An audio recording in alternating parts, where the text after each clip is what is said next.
एक पिता होने के नाते आप अपनी संतान के लिए क्या करते हैं? उसके लिए बहुत सारी सुविधाएं जुटाते, बहुत सारा धन कमाते है ना? और क्या आपको ऐसा लगता है कि यही उचित है आपकी संतान के लिए? इस पंछी को देख रहे हैं, ये भी संतान को जन्म देता है, उन्हें पालता है, पोसता है, उड़ना सिखाता है और भोजन का प्रबंध भी करना सिखाता है। परंतु उनके बड़े हो जाने के बाद उनके लिए अलग से घोंसला नहीं बनाता।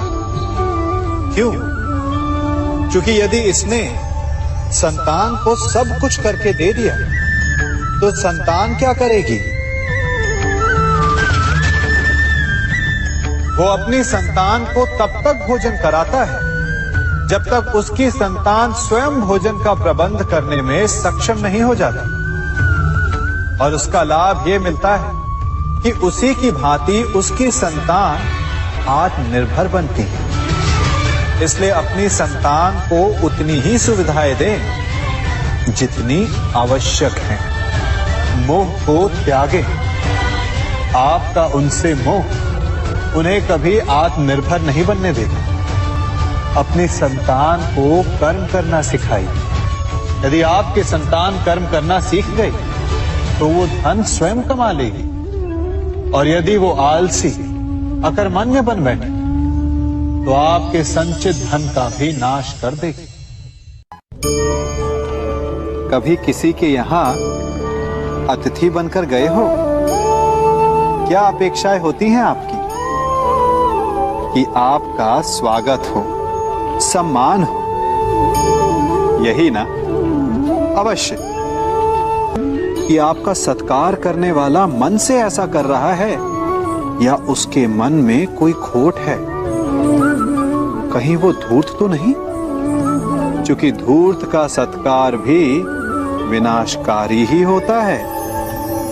फिर से एक प्रश्न उठता है कि धूर्त को पहचाने कैसे? कभी सर्प को देखा है? उसके निकट जाओ तो फुफकारता है, दूर रहने की चेतावनी देता है। और यदि वही सर्प आपके निकट आकर नृत्य करने लगे तो विचित्र नहीं लगेगा आपको? लगेगा ना?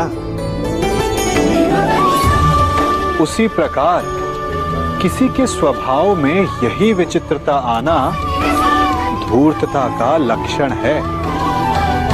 धूर्तता से आपको ठगने वालों का भी सबसे बड़ा लक्षण यही होता है कि वो आपसे अपने स्वभाव के विपरीत व्यवहार करते हैं। जो आपसे अधिक मीठी बातें करे और अत्यधिक विनय दिखाए तो उससे सावधान हो जाइए। क्योंकि मित्र दिखावा नहीं करते और अत्यधिक प्रेम का दिखावा करने वाले मित्र नहीं होते। अति विनयम धूर्तस्या लक्षणम। यदि जल को मुट्ठी में कसकर बांधें तो जल कैसे अपना मार्ग बनाकर निकल जाता है? इसी धारा की भांति यही अवस्था हमारे अपनों के साथ भी होती है। अधिकतर हम जिनसे प्रेम करते हैं हम सदा उन्हें अपने समीप रखना चाहते हैं, स्वयं से दूर नहीं होने देना चाहते। चिंता करते हैं, भय खाते हैं कि कहीं उनके साथ या उनसे कुछ बुरा घटित ना हो जाए। और ऐसे में हमारे अपने ही हमसे दूर हो जाते हैं, ठीक मुट्ठी में बंधे जल की भांति। इसलिए जिनसे आप प्रेम करते हैं उन्हें स्वतंत्र कर दीजिए, उनकी सोच को स्वतंत्र बनने दीजिए, उन्हें अपने मार्ग स्वयं ढूंढने दीजिए।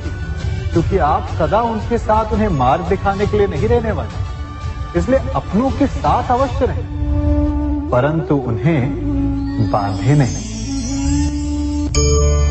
जन्म के पश्चात बालक जब पहली बार अपने नेत्र खोलता है तो उसका मन उत्सुकता से भरा होता है कि ये संसार क्या है, उसे क्या दिख रहा है? ये उसके जीवन का नया आरंभ होता है। परंतु जैसे हम धीरे धीरे बड़े होने लगते हैं, अनुभव अर्जित करते हैं, हमारे मन की उत्सुकता, हमारे जीवन का चाव होने लगता है।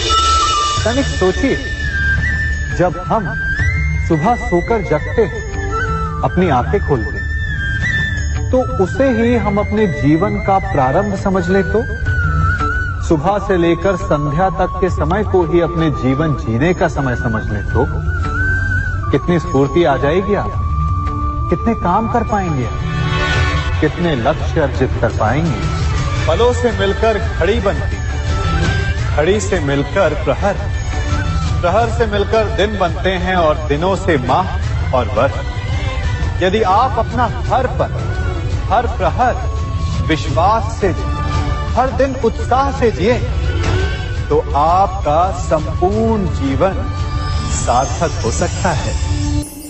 सभी अपने जीवन में कोई ना कोई कार्य करते हैं। कार्य करते हैं तो थकान की अनुभूति होती है, और यदि थकान ना उतरे तो कार्य करने का मन नहीं करता। हम आशा करते हैं कि कदाचित एक दिन में 24 के स्थान पर 26 घंटे होते तो आराम करने के लिए हमें और अधिक समय मिल जाता। हमें ऐसा अनुभव होता है कि हम बहुत अधिक कार्य कर रहे हैं, है ना?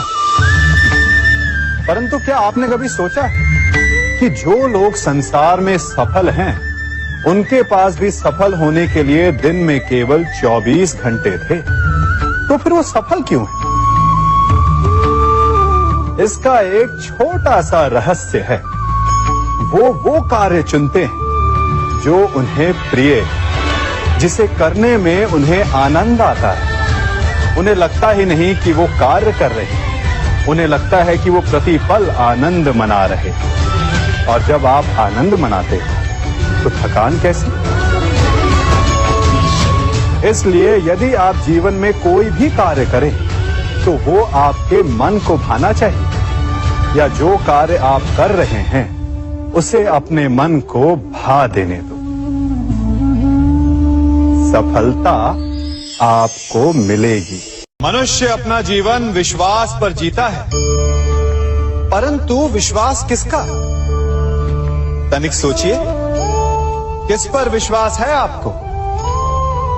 महापुरुषों की कही बातों पर, ग्रंथों में लिखे ज्ञान पर, माता पिता की सीख पर, या मित्रों के दिए गए निर्देशों पर, या फिर मेरी कही बातों पर?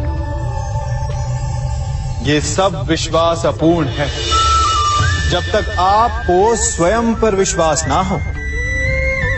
यदि विश्वास करना है तो पहले अविश्वास करने के विज्ञान को भी सीखना चाहिए। आप किसी की बातों पर विश्वास न करें, आप अपने मन से पूछें, अपनी अंतर आत्मा से प्रश्न करें, और जो उत्तर मिलेगा वही सबसे उचित होगा। जब आप अपने मन, अपनी अंतरात्मा पर विश्वास करना सीख जाएंगे तो नीति, ज्ञान सब आपके भीतर से स्वतः उमड़ेगा। और यदि आप स्वयं पर ही विश्वास ना कर पाए तो धर्म ग्रंथों में लिखे श्लोक, महापुरुषों की वाणी, माता पिता की सीख या मित्रों का निर्देश कोई भी लाभ नहीं दे पाएगा।